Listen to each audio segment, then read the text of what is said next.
Hello my beautiful friends, welcome back. It's great to see you here for another video. This is an interesting one. This is a speed build. So I made this guitar for this Gnome. My wife had an order. Somebody wanted an AC/DC Gnome, so I was tasked with making the guitar. I think it turned out really well. You know, there's some minor imperfections, you know, it was a speed build. Really, I had to have this done in one day. We've been so busy with so many things around here lately that it's just, I'm surprised I'm walking, to be honest. But anyway, so I had about one day. I got this done in 3 hours. I think it turned out great. So I'll tell you what, why don't we go to the video, guys? I'll show you how I did it. All right, guys, to start off, I just have a piece of XPS foam. What I did was I printed out a guitar, a Gibson SG, and made it to the right size that I wanted for this Gnome. So printed that out, basically just glued it onto this piece of XPS foam. And then seriously guys, all I did was I just cut it out, just followed the edges of it. That was it for as far as making the shape of this guitar.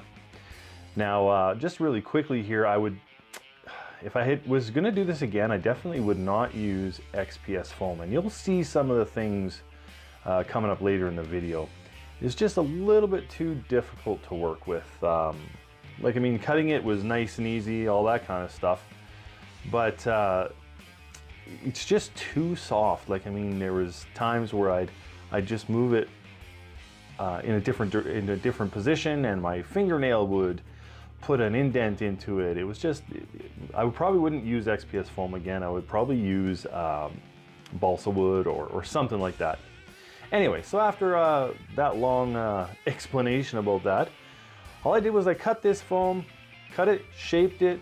You saw me using the X-Acto knife to kind of bevel the edges, and then just using some really fine grit sandpaper, making it smooth. So here, I had to do this. This is just some drywall compound I put on the guitar. Now remember when I told you that there was, you know, some fingernail marks, that kind of thing?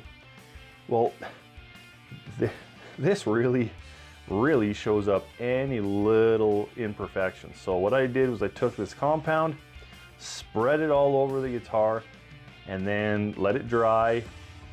Then we're going to use some more sandpaper and sand this down nice and smooth, or as smooth as I could get it in the time that I had.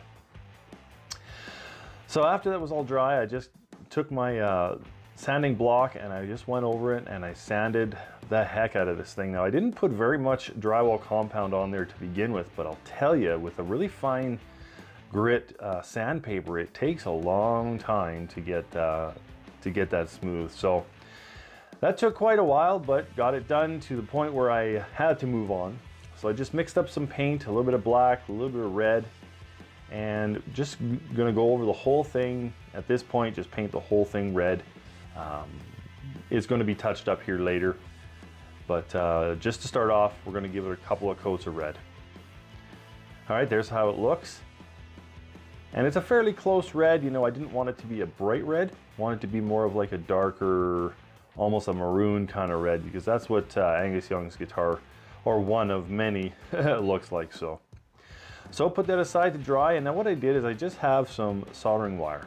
And so this was going to be used for the tuning machines, tuning pegs, the knobs, the volume and tone knobs, that sort of thing. So just cut off a bunch of pieces of soldering wire and put that to the side. So after I got that done, it was the guitar was dry enough that I could move on to the neck. So I painted the neck a nice dark brown. You know, maybe give it a look of rosewood sort of thing, you know. So just really quickly did the neck. Now I was going to put wire for the frets, but getting into this and kind of keeping an eye on the time, was like, there's no way that I could do wire for the frets. So basically what I did was I made the decision to cut slots in the neck. And then I went over and I used a silver paint to kind of simulate the frets. So I would have liked to have used wire, but again, time was was of the essence, and I did not have the time to get that stuff done. So that's what I did with the neck. You'll see that coming up a little later on the video as well. And then I took a couple pieces of really small pieces of XPS foam, kind of shaped them a little bit, rolled it between my fingers. So this is going to simulate the bridge of the guitar. So all I did was I took a little bit of silver paint again, and I painted these little pieces, a few coats of silver, just to make it look really shiny as much as I could. And like I said, that's going to be the bridge, and it'll definitely pop against that red on the guitar. So now I'm just using my hand drill, and I'm drilling out the holes in the headstock for the pieces of soldering wire. That's going to, like I said, simulate the tuning pegs and the tuning machines. And this was pretty easy. You know, the foam is nice and easy to get through, and just took my tweezers and a tiny bit of glue and just started putting all these pieces in. So here you can see I'm gluing the pickups, and I did the same thing with the pickups as I did with the bridge. Just cut out some pieces of foam, shaped them a little bit, and you can see me just gluing it onto the guitar here.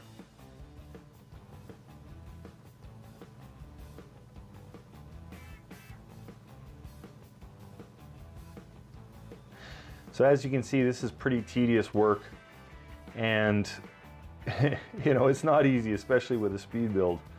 But here I am. I was going to use a piece of really thin plastic for the pick guard, and then paint the pick guard, and then glue it on to the body. But again, time would not allow for that, so I decided that I was just going to paint the pick guard on, and this is just some black paint. That's all it is. And basically following around the pickups and around the edge of the body, and then just filling that area in with black paint. It turned out great.